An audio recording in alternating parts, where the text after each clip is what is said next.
আসসালামু আলাইকুম। সংবাদে আপনাদের সবাইকে স্বাগত জানাচ্ছি। আমি ফিরোজ তোহা। শুরুতেই সংবাদ শিরোনাম। বাংলাদেশের সর্বশেষ গুরুত্বপূর্ণ আপডেট সংবাদে আপনাকে স্বাগত। শুরুতেই সংবাদ শিরোনাম, পরে বিস্তারিত। প্রথমেই জানাবো আমাদের হাতে থাকা সর্বশেষ গুরুত্বপূর্ণ সবথেকে তাজা আপডেট সংবাদ। গণভোটের পক্ষে একমত সব রাজনৈতিক দল, বললেন আলী রিয়াজ।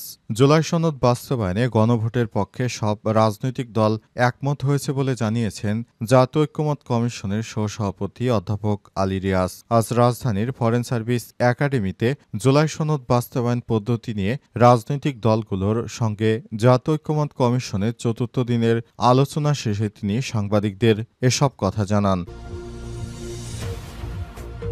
এরপর জানাবো ধর্মীয় বিভেদ আনতে ৭৯৩টি পূজা মণ্ডপে অসুরের মুখে দাড়ি রাখা হয়েছিল, বললেন স্বরাষ্ট্র উপদেষ্টা। স্বরাষ্ট্র উপদেষ্টা জাহাঙ্গীর আলম চৌধুরী জানিয়েছেন, শারদীয় দুর্গাপূজায় ৭৯৩টি পূজা মণ্ডপে অসুরের মুখে দাড়ি লাগানোর ঘটনায় জড়িতদের বিরুদ্ধে আইনগত ব্যবস্থা গ্রহণ করা হচ্ছে।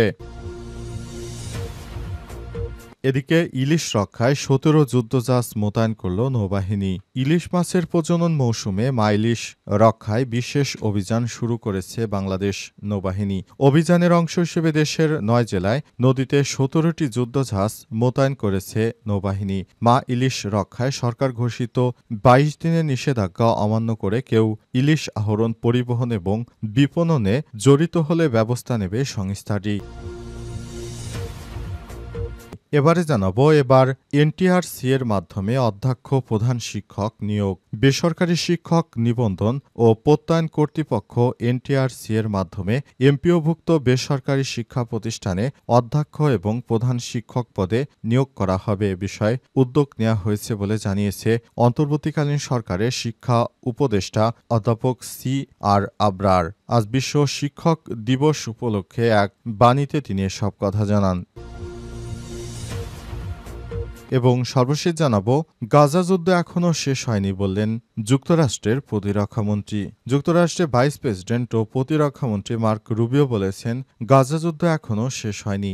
এই মুহূর্তের সর্বোচ্চ অগ্রাধিকার হল নিরাপদ উপায়ে হামাস কর্তৃক আটক সমস্ত জিম্মিকে মুক্ত করা। আজ মধ্যপ্রাচ্যভিত্তিক গণমাধ্যম আল আরাবিয়ার এক প্রতিবেদনে এই তথ্য জানিয়েছে। প্রিয় দর্শক, এতক্ষণ শুনছিলেন সংবাদ শিরোনাম, এবারে বিস্তারিত। তবে তার আগে বন্ধুরা, অনুরোধ থাকবে এই সংবাদটিতে একটি লাইক দিন। এই চ্যানেলে আপনি নতুন হয়ে থাকলে আমাদের সংবাদটি দেখতে দেখতে চ্যানেলটি সাবস্ক্রাইব করে রাখুন। কমেন্ট করে বন্ধুরা আপনার মূল্যবান মতামত জানিয়ে দিন আপনি বিশ্বের কোন দেশ থেকে বা বাংলাদেশের কোন স্থান থেকে আমাদের সংবাদটি দেখছেন এবং শুনছেন। আর বন্ধুরা, এই সংবাদটি আপনার সোশ্যাল মিডিয়া ফেসবুকে শেয়ার করে বন্ধুদেরও দেখার সুযোগ করে দিন। গাজা যুদ্ধে আপনি যদি নিরীহ ফিলিস্তিনিদের ভালোবেসে থাকেন, কমেন্টে ইয়েস লিখে বিশ্ববাসীকে জানিয়ে দিন। এবারে বিস্তারিত। গণভোটের পক্ষে একমত সব রাজনৈতিক দল, বললেন আলী রিয়াজ। জুলাই সনদ বাস্তবায়নে গণভোটের পক্ষে সব রাজনৈতিক দল একমত হয়েছে বলে জানিয়েছেন জাতীয় ঐক্যমত্য কমিশনের সহসভাপতি অধ্যাপক আলী রিয়াজ। আজ রাজধানীর ফরেন সার্ভিস একাডেমিতে জুলাই সনদ বাস্তবায়ন পদ্ধতি নিয়ে রাজনৈতিক দলগুলোর সঙ্গে জাতীয় ঐক্যমত্য কমিশনের চতুর্থ দিনের আলোচনা শেষে তিনি সাংবাদিকদের এসব কথা জানান। অধ্যাপক আলী রিয়াজ বলেন, জুলাই সনদ বাস্তবায়নের বিষয়ে উল্লেখযোগ্য অগ্রগতি হয়েছে। দলগুলোর মধ্যে এক ধরনের ঐক্যমত প্রতিষ্ঠিত হয়েছে। সনদ বাস্তবায়নের জন্য জনগণের অংশগ্রহণ নিশ্চিত করা জরুরি। জনগণের সম্মতি অর্জনের জন্য গণভোটের বিষয়ে দলগুলো একমত হয়েছে। আমরা এটিকে বাস্তবায়ন প্রক্রিয়ায় প্রথম বড় পদক্ষেপ হিসেবে দেখছি। তিনি আরও বলেন, এর আগে 11, 14, 17 সেপ্টেম্বর 3টি বৈঠকের পর দলগুলোর পারস্পরিক আলোচনা জন্য কিছু সময় দেওয়া হয়েছিল। সেই সময় শেষে রোববার বৈঠকে এসে গণভোট এবং সাংবিধানিক সংস্কার নিয়ে দলগুলোর মধ্যে একটি অভিন্ন অবস্থান তৈরি হয়েছে। আলী রিয়াজ বলেন, ফেব্রুয়ারি নির্বাচনের মাধ্যমে যে আইনসভা গঠিত হয়েছে সেটিকে এমন বৈশিষ্ট্য দিতে হবে যাতে জুলাই সনদের ভিত্তিতে প্রস্তাবিত সাংবিধানিক সংশোধনগুলো সহজে সম্পন্ন করা যায় এই বিষয়ে কার্যত দলগুলো একমত। পূর্বে দলগুলোর একাংশ সংবিধানের ১০৬ অনুচ্ছেদের মাধ্যমে সুপ্রিম কোর্টের মতামত নেয়ার কথা বললেও বর্তমানে অধিকাংশ দলই মনে করে এর কোনো প্রয়োজন নাও হতে পারে। রাজনৈতিক দলগুলোর সহনশীলতা এবং অবস্থার পরিবর্তনের সাহসিকতার জন্য ধন্যবাদ জানিয়ে তিনি বলেন, তারা দলীয় অবস্থান থেকে সরে এসে জাতীয় ঐক্যমত কমিশনের সঙ্গে একমত পোষণ করেছে। ধর্মীয় বিভেদান্তে ৭৯৩ মণ্ডপে অসুরের মুখে দাঁড়ি বললেন স্বরাষ্ট্র উপদেষ্টা। স্বরাষ্ট্র উপদেষ্টা জাহাঙ্গীর আলম চৌধুরী জানিয়েছেন, শারদীয় দুর্গাপূজায় ৭৯৩টি পূজা মণ্ডপে অসুরের মুখে দাড়ি লাগানোর ঘটনায় জড়িতদের বিরুদ্ধে আইনগত ব্যবস্থা গ্রহণ করা হবে। রোববার দুপুরে বাংলাদেশ সচিবালয়ে স্বরাষ্ট্র মন্ত্রণালয়ের সম্মেলন কক্ষে আইন শৃঙ্খলা সংক্রান্ত কোর কমিটির সভা শেষে সাংবাদিকদের ব্রিফকালে এই কথা জানান তিনি। তিনি আরও বলেছেন, এই ঘটনার মাধ্যমে সাম্প্রদায়িক সম্প্রীতি বিনষ্ট করার চেষ্টা করা হয়েছে। ইতিমধ্যে সব ঘটনায় জড়িতদের শনাক্ত করা হচ্ছে। যারা এই ধরনের অপকর্ম করেছে তাদেরকে আটক করা হবে।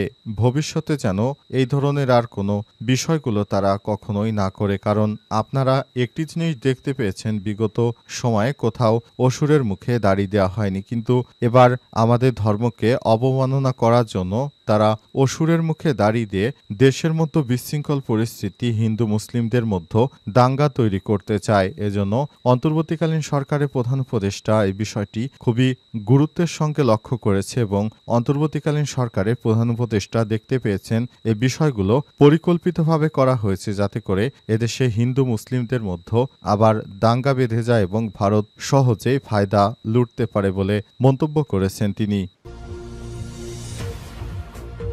ইলিশ রক্ষায় ১৭ যুদ্ধজাহাজ মোতায়েন করল নৌবাহিনী। ইলিশ মাছের প্রজনন মৌসুমে মা ইলিশ রক্ষায় বিশেষ অভিযান শুরু করেছে বাংলাদেশ নৌবাহিনী। অভিযানের অংশ হিসেবে দেশের ৯ জেলায় নদীতে ১৭টি যুদ্ধজাহাজ মোতায়েন করেছে নৌবাহিনী। মা ইলিশ রক্ষায় সরকার ঘোষিত ২২ দিনের নিষেধাজ্ঞা অমান্য করে কেউ ইলিশ আহরণ, পরিবহন এবং বিপণনের কাজে যদি জড়িত থাকে তাহলে ব্যবস্থা নেবে সংস্থাটি।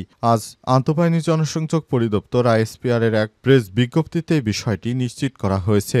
এতে বলা হয়েছে, ইলিশ সম্পদ সংরক্ষণে প্রতি বছরে ন্যায় এবছরও ইলিশের প্রধান প্রজনন মৌসুমে ৪ অক্টোবর থেকে ২৫ অক্টোবর পর্যন্ত ২২ দিনব্যাপী সারা দেশে মা ইলিশ সংরক্ষণ অভিযান ২০২৫ পালিত হবে। এ সময় ইলিশ আহরণ, পরিবহন, মজুত, ক্রয় বিক্রয় ও বিনিময় সম্পূর্ণরূপে নিষিদ্ধ থাকবে। পাশাপাশি সামুদ্রিক মৎস্য আহরণ এলাকায় সব প্রকার মৎস্য নৌযান কর্তৃক ইলিশ সহ সব প্রজাতির মৎস্য আহরণ নিষিদ্ধ ঘোষণা করা হয়েছে। সরকারে ঘোষিত এই নির্দেশনা বাস্তবায়নের লক্ষ্যে সমুদ্র, নদী ও উপকূলীয় এলাকায় মোতায়েন করা হয়েছে নৌবাহিনী।